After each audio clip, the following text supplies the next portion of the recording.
Assalamualaikum warahmatullahi wabarakatuh.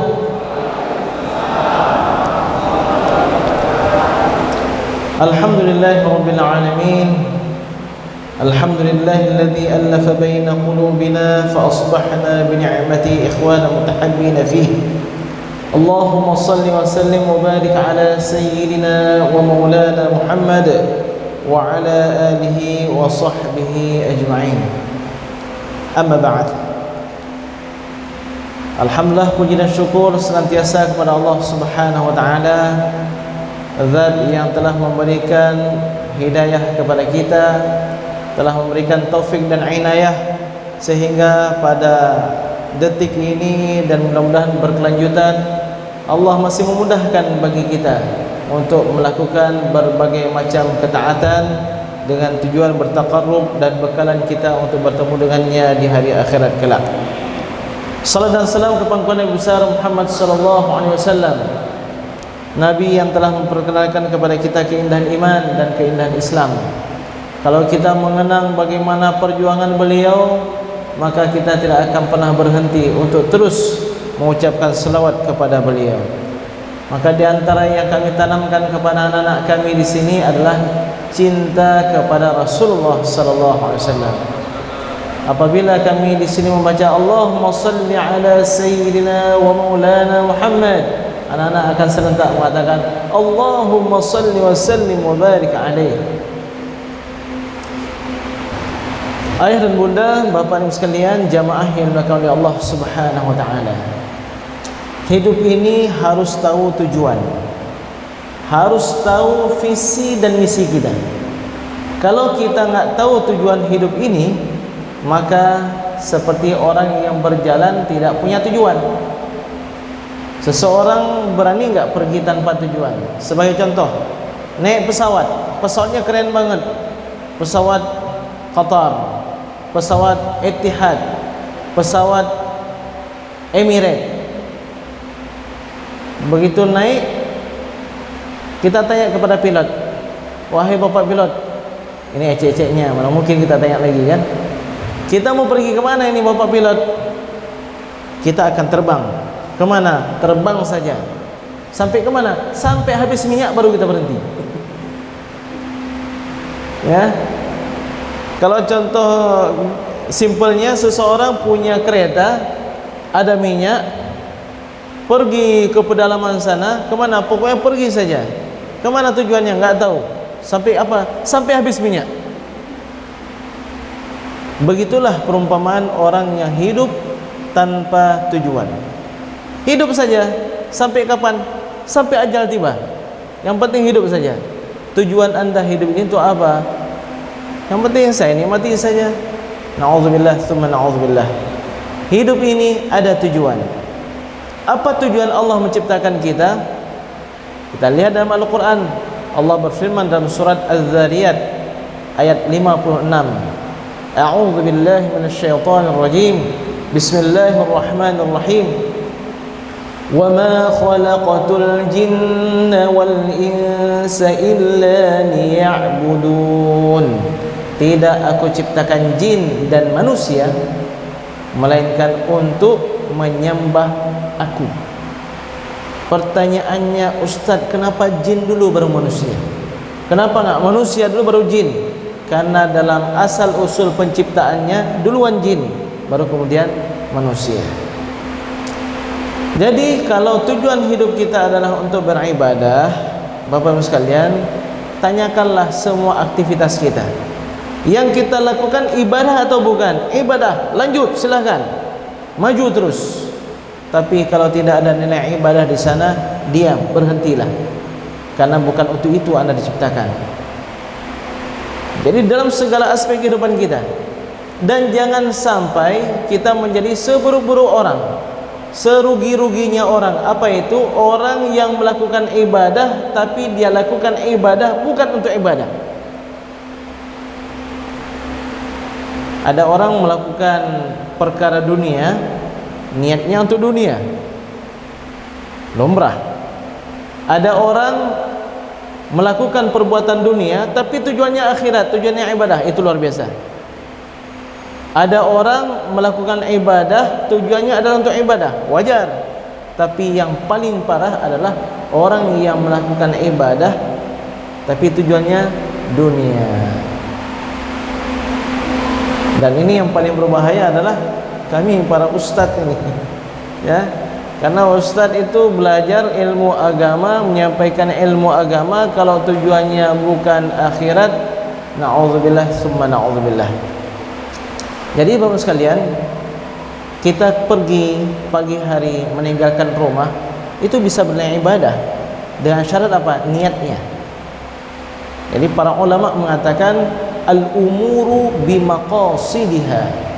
Semua pekerjaan, semua urusan itu tergantung dengan niatnya. Apa fungsi niat? Fungsi niat menjadikan kebiasaan menjadi bernilai ibadah dan menjadikan ibadah betul-betul berkualitas ibadah. Jadi kalau kita melakukan salat misalnya, salat Isya 4 rakaat, tapi enggak ada niat, kenapa? Sibuk bicara atau sibuk dengan HP. Imam takbiratul ihram Allahu akbar, dia pun masuk Allahu akbar. Begitu dalam salat, tadi ada niat apa enggak? Ya, ada niat atau enggak? Kalau enggak ada, enggak sah. Karena yang namanya ibadah mesti ada niat. Kalau enggak ada niat, enggak sah ibadah. Ya. Jadi bagaimana kalau seandainya sedang salat baru teringat belum ada niat? Batalkan, karena memang kita belum melakukan salat. Salat takbiratul ihram lagi dengan memasang niat. Allahu akbar. Baik. Jadi niat itu menjadikan ibadah menjadi sah. Dan di antara fungsi niat adalah menjadikan kebiasaan yang tidak ada nilai ibadah aslinya pada dasarnya menjadi bernilai ibadah. Sebagai contoh, makan dan minum kebiasaan, tapi bisa bernilai ibadah dengan kita niatkan. Niat sahur bernilai ibadah, niat buka puasa bernilai ibadah, niat makan dan minum, ya Allah agar ini menjadi sumber kekuatan saya dalam melakukan ketaatan, bernilai ibadah. Duduk di masjid kebiasaan, tapi ada orang yang duduk di masjid bernilai ibadah. Bagaimana? Dia pasang niat i'tikaf.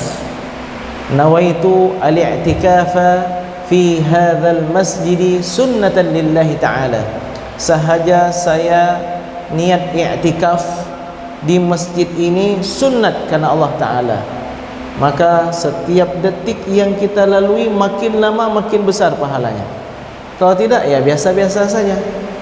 Maka sekalian, pasang niat. Kita yang bersusah payah mencari rezeki yang halal, berangkat dari jam 7 pulang jam 5, kalau nggak pasang niat ya menjadi kebiasaan saja.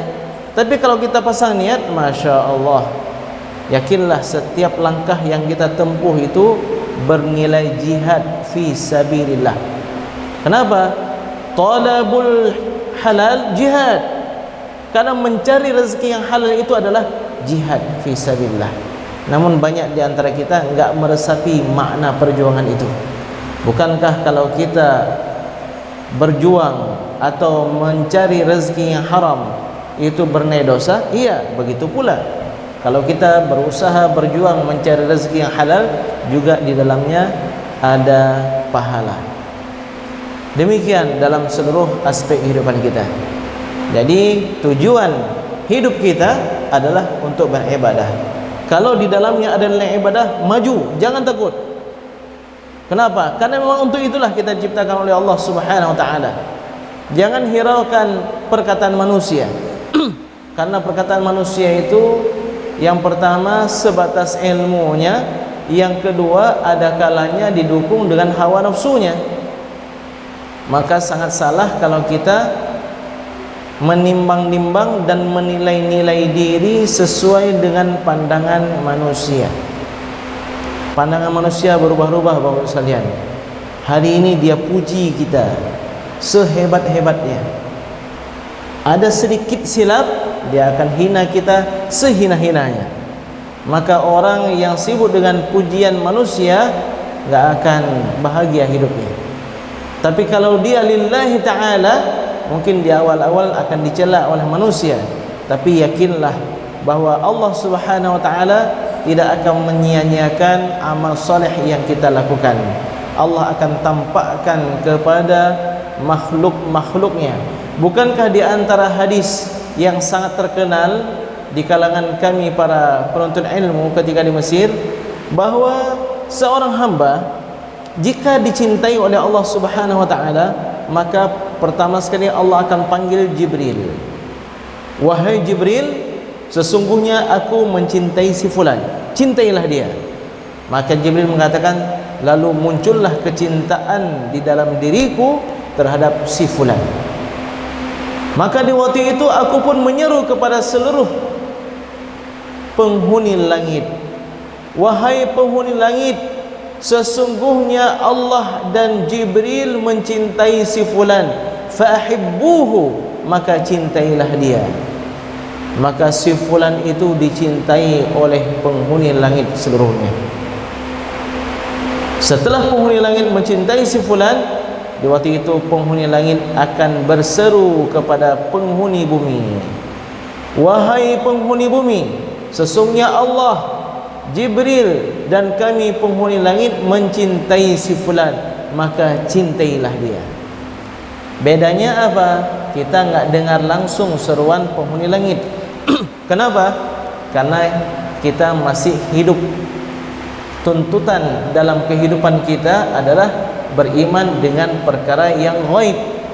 Kalau seandainya yang seperti itu terdengar, berarti tidak ada lagi yang ghaib bagi diri kita. Maka yakinlah benar ada seruan tersebut. Tapi Ustaz si fulan itu kelihatannya bagus, kelihatannya soleh, tapi banyak orang benci kepada dia. Ada kalanya langsung sekalian. Tapi orang munafik, orang yang ada kebencian kepada kebaikan, belum tentu segera dia mendapatkan anugerah mencintai para hamba Allah Subhanahu wa taala.